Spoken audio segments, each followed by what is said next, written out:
Good evening. So this is my critique and review of my interview with Kaylin earlier this afternoon. Not as happy with my video with Kaylin, my interview with Kaylin as I should be.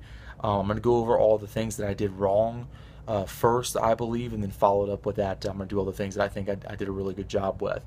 So first and foremost, I definitely used a bunch of filler words that should not have been used. The words like okay, amazing, fantastic, and right. I use those way too many times. I do believe that I didn't just use them as fillers, like the word when there was silence.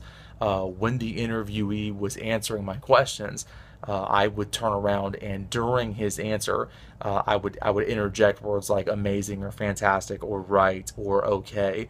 I believe when I was saying that it was an attempt for me to try to show the person who was giving me the answer that I related to what it was they were talking about. It turns out that when I listen to that it just sounds like I'm interjecting while they're giving me an answer. So that's my first problem. I definitely want to work on that on my next interview. I think I didn't do that at all during my first one. The second interview did not go as smoothly. I think I was searching for content on the object that my partner came up with. I just didn't do a very good job of listening to what he had to say, framing my next question in my mind based on what he said, and then saying something intelligent, if you will, on the next question. I just kept kind of saying the right and the amazing and everything like that. And you can clearly see that and hear that in the video. I started to keep a tally of how many rights and okays I used, but I lost count. Was kind of embarrassed about it. So I definitely want to work on that on my next interview. The next thing was specifically on this interview, I felt like I led my subject into the conversation about his grandmother. So his object was the pennant, this necklace that he has. It's got his family's crest name on it. He told me that his grandma gave it to him. My follow-up question on that was, I believe, if and when unfortunately your grandma passes away, who then is going to be the person that passes down this pennant from then?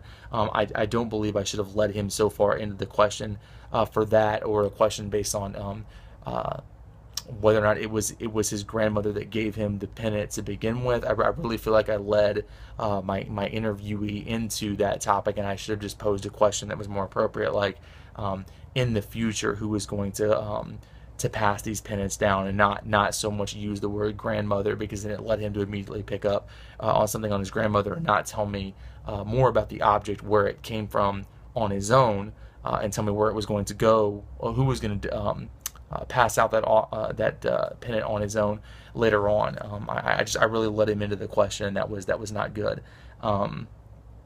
Let's see. I definitely missed the part about studying the pennant, even though I know I was supposed to focus on all my questions I was going to ask the interviewee. During the video, you'll see that I asked him to hold the pennant. I did. I felt like I studied the pennant very well, but because I was so focused on the next questions that I was going to ask, I was holding the pennant and I was studying the pennant, but I didn't actually really pay attention to it. And it was actually the interviewee who told me the significance of the object that was on the pennant, which was a couple of falcon feathers, excuse me, not leaves, falcon feathers that were crossed in a certain pattern that was like their family crest. I felt like as soon as I got that pennant, I should have asked him that question. He brought up the falcon feathers about 20 seconds to 45 seconds later on his own, and I feel like it would have been a better flow of an interview if when I asked him for the pennant to physically see it, I should have asked him a question about something I physically saw instead of let him bring that up later on. I felt like that was something that was definitely missed by me. If he would have not had the thought to bring that up, I would have definitely missed something on the object in the interview that would have given us a lot more depth as to what that pennant was for. So I feel like I missed that. I feel like the interviewee definitely rescued me from that fall that I had. I noticed the thing, if I the interview, if I wasn't using words like okay, amazing, or right, I was making these sounds that were like agreement sounds, or like or or whatever it was. It didn't matter, but I was making these sounds that were clearly during the answering of the question from the interviewee. at the time during conversation, I felt like I was relating to what he was saying, and that those sounds communicated to him, that I was listening to what he was saying.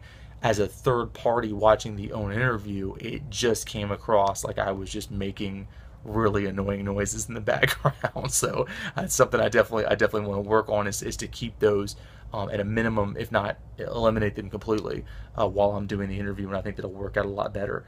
I just did it right there. That was the very next thing I was going to do when I did it, but I'm not going to delete the video now so that you can see it. I use the word before I ask a question. I feel like I'm really good about formulating a question in my head before I ask that question. Doing it again right there, the word filler. It looks like I am not educated when I start a sentence with the word before I lead into a question. I already know the question that I want to ask. Clearly, there's no reason for me to start that off with the word or make a sound before I do it. Doing it again right there. Bad habit, I'm going to break that. One of the things I do that I try to relate to this class is I listen to NPR on the way into class. I've noticed that the interviewers for NPR, Stephen Skeep, Renee Montagne, and I cannot forget David Green, I believe his name is. They do a really good job with interviewing their people, because the only way we know who they are is via the sound, via their interviews and things like that. We have become accustomed with their voices and don't really know what their faces look like, because NPR is a radio station, Vice, something that actually happens on the news. They do a really good job of eliminating these sounds. Never once are you listening to an interview that they conduct on NPR and they're making annoying sounds like or saying the word right, or using the word amazing, and things like that, or just using fillers before questions. And so I want to adapt and be more like that. Obviously, the three of those people are professionals. This is an undergraduate class, but I do want to work to be better at that, because being a third person, like I said before, watching my interview, it makes me come across as uneducated if I have to use a sound right before I ask a question, and that's not something I want to portray. The one thing that I did, let's see, I wrote this down. There was a couple times that my interviewee was speaking about something, and I went on to complete the question or complete the answer for him after I had asked it, which is not even leading, it's worse than leading. I asked him a question. He began to give me an answer because I already knew a little bit of the background from some of the other answers that he had given me to previous questions. I went ahead and tried to fill the rest of that question in with what I thought he was going to say. Again, at the time, I feel like that, to me, it felt like I'm showing him that I'm relating to what he's saying. The way it came across in the interview is that I just cut him off and was like, I'm going to tell you what your answer is. Not the appropriate way to interview somebody. Moving on to the good things. There's only a couple of them. I'm a big critique of myself. I do a really good job with follow-on questions. Whenever he gives me information about something, I feel like I give him something back that goes deeper into the substance of what it was that he was giving me an answer on. I feel like I don't have to have those questions written down. I'm a really good listener to what they're saying. I try to relate to that in my head, formulate a question based on what I relate to, and give him another question that will lead the interviewee to give me more information about what it is that he's talking about. Last but not least, I do a really good job at making the interviewee think deeper about a certain instance, a certain part of his question. For instance, I asked the question, he had lost his pennant, and told me the story about when he lost it and what was going on. He gave me the whole situational side of it, of where he went and looked, the security guard he found the pennant from in Vegas after that. I don't think the interview had ever thought about what was your feeling while you were looking for the pennant, with the assumption on the inside that you might not ever find it again. And then further on, what was your feeling when you actually found the pennant? Just based on facial expressions of the person that I was interviewing, I don't think he'd ever sectionalize that, if that makes sense. I don't think he'd ever thought about what was my feeling, what kind of stress did I feel while I was looking for that pennant, thinking, oh my goodness, I've lost something my grandmother has given me. And then the next question, well, what did you feel when you actually found it? That feeling of relief, that tension to be gone. I felt like I did a good job of the follow-on questions of taking the interviewee deeper into those memories and talking about some of those feelings. That's a summary of everything I had from the interview. Please critique. Let me know. I want to get better at this. So, yeah, good to go. So I hope this meets the requirements for the submission of a self-critique. Have a good night.